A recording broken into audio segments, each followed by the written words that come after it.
जय श्री सच्चिसुता नवद्वीप बिहारी।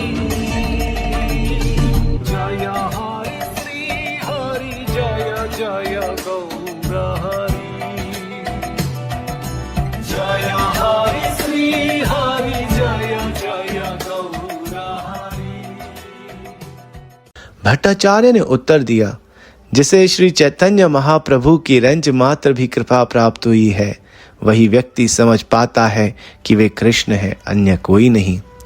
जब तक किसी व्यक्ति पर श्री चैतन्य महाप्रभु की कृपा नहीं होती, तब तक कोई कितना ही बड़ा पंडित क्यों न हो और वह कितना ही क्यों न देखे या सुने, वह महाप्रभु को पूर्ण पुरुषोत्तम भगवान के रूप में नहीं स्वीकार कर सकता।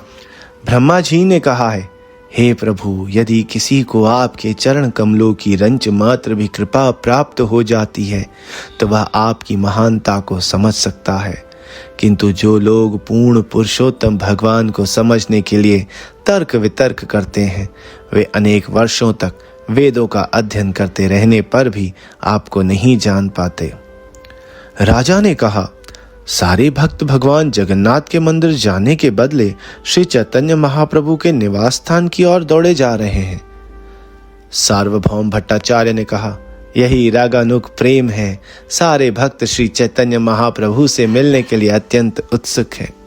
सारे भक्त पहले श्री चैतन्य महाप्रभु से मिलेंगे और तब उन्हें साथ लेकर वे भगवान जगन्नाथ का दर्शन करने मंदिर में जाएंगे। राजा ने कहा, भावानंद राय का पुत्र वाणीनाथ 5-7 अन्य लोगों के साथ जगन्नाथ जी का प्रसाद लाने गए हैं। वस्तुतः वाणीनाथ पहले ही श्री चैतन्य महाप्रभु के निवास स्थान जा चुका है और पर्याप्त महाप्रसाद ले गया है। कृपा करके मुझे इसका कारण बताएं। सार्वभौम भट्टाचार्य ने कहा, यह समझकर कि सारे भक्त आ चुके हैं, महाप्रभु ने संकेत दिया और इतनी मात्रा में महाप्रसाद ले आए हैं। तब राजा ने भट्टाचार्य से पूछा, उन भक्तों ने तीर्थ स्थान की मुलाकात लेने के नियमों का यथा उपवास रखने का, बाल बनवाने इत्यादि का पालन क्यों नहीं किया? उन्होंने पहले प्रसाद क्यों ग्रहण किया? भट्टाचार्य ने राजा से कहा, आपने जो कुछ कहा है वह तीर्थ स्थानों की मुलाकात लेने के नियम अनुसार ठीक है, किंतु एक दूसरा भी मार्ग है जो स्वतः स्फूर्त रागानुग प्रेम का मार्ग है। इसके अनुसार धार्मिक नियमों के पालन में सूक्ष्म बारीकियां सन्निहित हैं। सिर मुंडाने तथा उपवास रखने के शास्त्रीय आदेश पूर्ण पुरुषोत्तम भगवान की परोक्ष आज्ञा है, किंतु जब महाप्रभु प्रसाद ग्रहण करने की प्रत्यक्ष आज्ञा देते हैं तो स्वाभाविक है कि भक्तगण उसे ही प्रथम कर्तव्य मानकर प्रसाद ग्रहण करते हैं। जहां महाप्रसाद उपलब्ध ना हो वहीं उपवास करना चाहिए, किंतु जहां पूर्ण पुरुषोत्तम भगवान प्रत्यक्ष रूप से प्रसाद ग्रहण करने का आदेश दे, वहां ऐसे सुअवसर की उपेक्षा करना अपराध है। जब श्री चैतन्य महाप्रभु अपने दिव्य हाथ से प्रसाद बांट रहे हो तो भला कौन उस अवसर को हाथों से जाने देगा और उपवास के विधान को स्वीकार करेगा? इससे पहले एक दिन प्रातःकाल महाप्रभु ने मुझे महाप्रसाद का अन्न दिया था, जिसे मैंने बिना हाथ मुंह धोए ही बिस्तर पर बैठे बैठे खाया था।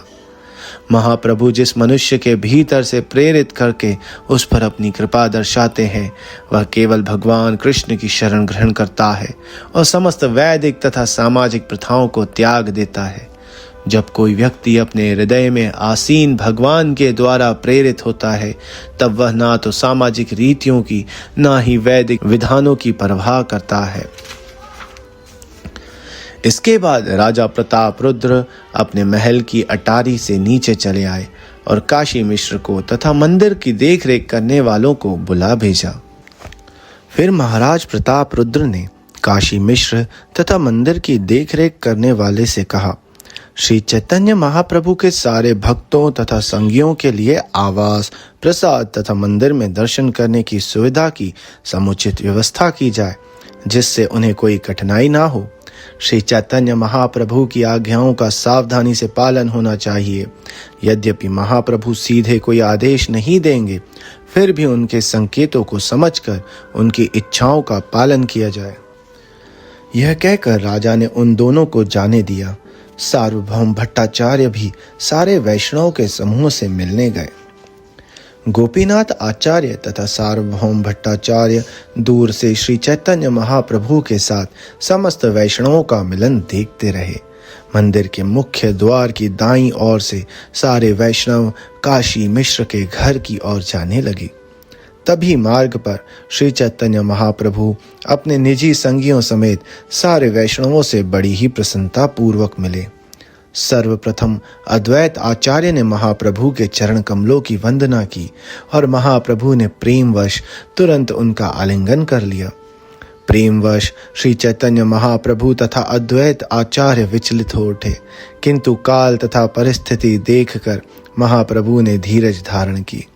इसके बाद श्रीवास ठाकुर तथा सभी भक्तों ने महाप्रभु के चरण कमलों की वंदना की और महाप्रभु ने बारी बारी से हर एक का अत्यंत प्रेम भाव से आलिंगन किया। महाप्रभु ने एक एक करके सारे भक्तों को संबोधित किया और वे उन सबको अपने साथ घर के भीतर ले गए। चूंकि काशी मिश्र के घर में पर्याप्त स्थान न था, इसलिए वहां एकत्र भक्तों की भीड़ लग गई। श्री चैतन्य महाप्रभु ने सारे भक्तों को अपने पास बैठाया और अपने हाथ से उन्हें मालाएं तथा चंदन लेप दिया।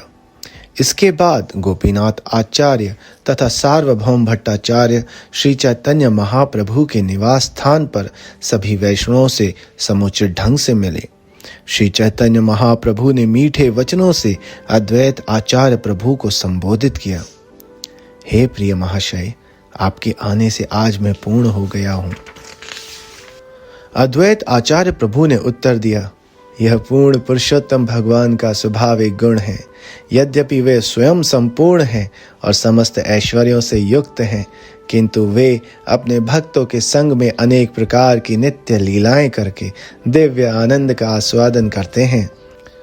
महाप्रभु ने ज्यों ही मुकुंद दत्त के बड़े भाई वासुदेव दत्त को देखा, त्यों ही वे तुरंत अत्यंत प्रसन्न हो उठे और उनके शरीर पर अपना हाथ रखकर बोलने लगे, यद्यपि मुकुंद मेरे बचपन का मित्र है, किंतु उसकी तुलना में आपको देखकर मुझे कहीं अधिक प्रसन्नता हो रही है।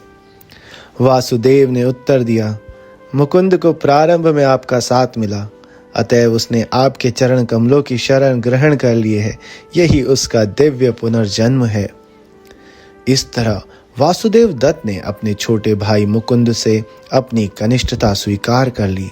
उन्होंने कहा, यद्यपि मुकुंद मुझसे छोटा है, किंतु उसे आपकी कृपा पहले प्राप्त हुई है, अतः वह मुझसे आध्यात्मिक दृष्टि से वरिष्ठ हो गया। इसके अतिरिक्त आप उस पर बहुत कृपालु हैं। इस तरह वह सारे सद्गुणों में मुझसे वरिष्ठ है। महाप्रभु ने कहा, मैं केवल आपके लिए दक्षिण भारत से 2 पुस्तकें लाया हूँ। वे पुस्तकें स्वरूप दामोदर के पास रखी हैं और आप उनकी नकल करवा सकते हैं। यह सुनकर वासुदेव अत्यंत प्रसन्न हुए। प्रत्येक वैष्णव ने इन दोनों पुस्तकों की प्रतिलिपि कर ली। धीरे धीरे ये दोनों पुस्तकें ब्रह्म संहिता तथा कृष्ण कर्णामृत सारे भारत में व्याप्त हो गई। महाप्रभु ने श्रीवास तथा उनके भाइयों को अत्यंत प्रेम तथा स्नेह के साथ संबोधित किया। मैं तो इतना कृतज्ञ हूं कि तुम चारों भाइयों ने मुझे खरीद लिया है। तब श्रीवास ने महाप्रभु से कहा, आप उल्टा क्यों कह रहे हैं? वास्तव में हम चारों भाई आपकी कृपा द्वारा खरीदे जा चुके हैं। शंकर को देखकर श्री चैतन्य महाप्रभु ने दामोदर से कहा, तुम पर मेरा स्नेह गौरव से युक्त है, इसलिए तुम अपने छोटे भाई शंकर को अपने साथ रखो, क्योंकि वह मुझसे शुद्ध प्रेम से जुड़ा हुआ है। दामोदर पंडित ने उत्तर दिया, शंकर मेरा छोटा भाई तो है, किंतु आज से वह मेरा बड़ा भाई बन गया, क्योंकि उस पर आपकी विशेष कृपा है। फिर शिवानंद सेन की ओर मुड़ते हुए महाप्रभु ने कहा, मैं जानता हूं कि प्रारंभ से ही मेरे प्रति तुम्हारा अतीव अनुग्रह रहा है। यह सुनते ही शिवानंद सेन भाव विभोर हो उठे और महाप्रभु को प्रणाम करके भूमि पर गिर पड़े। फिर उन्होंने निम्नलिखित श्लोक सुनाना शुरू किया।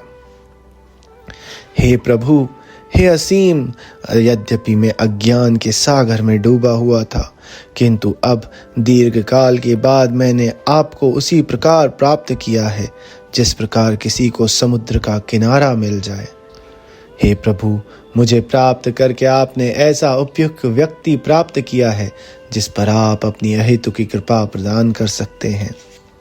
मुरारी गुप्त पहले महाप्रभु से नहीं मिले, किंतु दरवाजे के बाहर से ही उन्हें दंडवत प्रणाम किया। जब श्री चैतन्य महाप्रभु ने भक्तों के बीच में मुरारी गुप्त को नहीं देखा तो उन्होंने उनके विषय में पूछताछ की। फलतः अनेक लोग उन्हें महाप्रभु के पास ले जाने के लिए दौड़े दौड़े गए।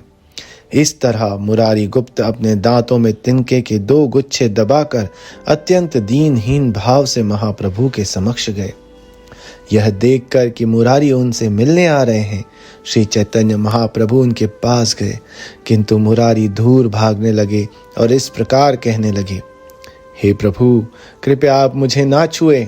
मैं अत्यंत नीच हूँ और आपके छूने योग्य नहीं हूँ, क्योंकि मेरा शरीर पापमय है। महाप्रभु ने कहा, हे मुरारी, कृपया तुम अपनी आवश्यक दीनता बंद करो। तुम्हारी दीनता देखकर मेरा मन विचलित हो रहा है।